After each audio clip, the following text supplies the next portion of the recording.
Hello, my friends, and welcome back. Well, these very moral countries who work with blackmail and threats, that's their method. If you don't do what they want you to do, or simply invade you, they could not secure a majority or a consensus on how to. There are too many dissenting voices, too many countries who kind of refuse to follow orders at this point at one time. That's the problem, and they can't deal with them. Things happen too fast. And when I'm talking about the sanctions that the United States initiated and actually made kind of everybody follow through with that and can follow them. And regardless if that would hurt their economies or not, just do it and shut up. So what happens here is they impose sanctions, the European Union, and they were talking about an embargo on Russian oil and gas and all that. But then we had a very courageous individual with a very courageous administration, very democratic system, in a country called Hungary. Small, you may say unimportant, but with big this, you know what I mean? And they said, no, we will veto any EU resolution imposing an embargo on Russian oil because we depend on that a lot. So unless you guys provide us with the same amount, the same price, we have a contract with those guys, we can't afford doing that. Then you had other countries like Czech Republic, Slovakia, and Bulgaria saying, oh, if Hungary will have a special treatment, we want that special treatment as well.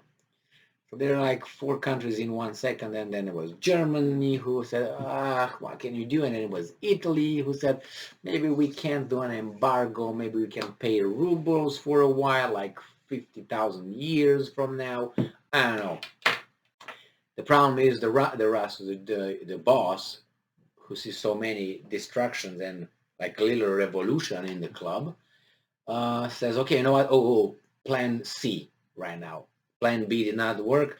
Plan A did not work. We go to plan C. And this is the plan C. Not stupid, but very cunning in a negative way right here. But nevertheless, they came with a different solution. Okay, you want embargo? We find something else. So this article comes from Reuters, May 17th, 2022, and this is the title: US to suggest tariffs on Russian oil as alternative to embargoes. So tariffs if you don't want to embargo or place an embargo on the Russian oil. So US Treasury officials said on Tuesday they plan to propose at the week's G7 finance meeting and that European countries impose tariffs on Russian oil as a faster alternative to an outright oil embargo. So they lost there, they tried to win here. Good planning, we'll see. European Union officials are considering a phased embargo on imports of Russian crude as its next response to Moscow war on Ukraine, but concerns from some Eastern European countries about supply represent a major obstacle to the plan. The tariff mechanism to be proposed by the United States would be, you see, the United States has no problem, but they ask these guys to shoot themselves in the foot and do all this. The tariff mechanism proposed by those guys to these guys would be designed to keep Russian oil on the market, but limit the amount of revenue that can flow to Moscow from exports, the Treasury officials told reporters in Brussels. Finance ministers and central bank governors from the group of 7 rich nations are due to meet in the city later this week. So they're gonna tell Hungary, because the Hungary is not in the G7, what to do and how to deal with that under the umbrella that they are gonna stop Putin and Russia. They're gonna hurt Hungary. And anyway, it says here that because Russian oil sells at a discount to global benchmarks, so you can't compete. You can't compete. Capitalism, remember, we love capitalism, freedom, free enterprise, democracy. Oh, yeah, we like that until we're losing. Once we're losing, we start smacking and bending the rules like this. So they affect everybody but us. So a tariff could be set as a level that would both capture part of the gap, and the gap means the price gap, but the Russians are selling it cheaper because they produce it cheaper. Competition. You do the same? No, you can't. So you're going to lose. You're going to go bankrupt. That's the nature of capitalism. Oh, you don't like it anymore. Oh, you like socialism over there, but capitalism here with all of us. Great. And reduce Russia's profits, the officials said, but it would have to be low enough that Russia earns more than its production cost. So we still want them to produce something, right? Giving it an incentive to continue exporting, they added. So they want Russia to keep doing it, provide us with the oil that we want and we need, and they make as little as possible profit, but they will just sell it to us. Can you believe these schemers? By keeping Russian oil on the market, the officials said it would avoid potential further spikes in the price of oil from the European embargo, which would offset the embargo's impact on Russian revenue. Did you ask the Russians what they're going to do? They're not going to give you squat, nothing. They're going to give to India and China and say, bye-bye, Europe, you can use wood. Oh, as Putin said, and even for wood, you have to go to Siberia to get it. So what are you going to do, Europe? How are you going to warm up your houses? Unbelievable. Um, this is we have the suggestion came. It said tariff monies could be put into a recovery and reconstruction fund for Ukraine, satisfying a desire to make Moscow pay at least part of the massive rebuilding effort. Do you think so? And who's going to decide how much money goes over there? Who's in control? Can I be? Can I be the one? No, no.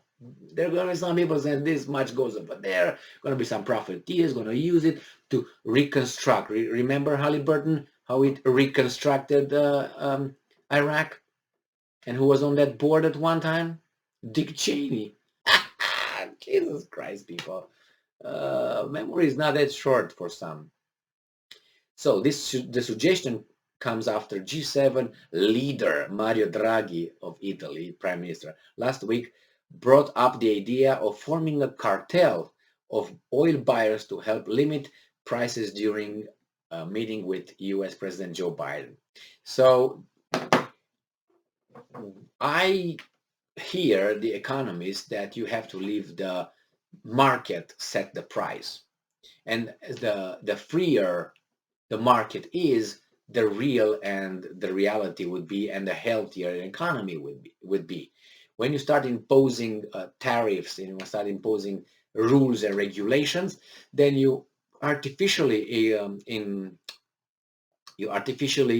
get involved in the market, and therefore you affect the free and natural flow of the economies and the marketplace. So this is exactly what these guys are doing, are just touching here and there and tweaking, and then the whole system will go to a different direction based on whatever they thought they will tweak here and there.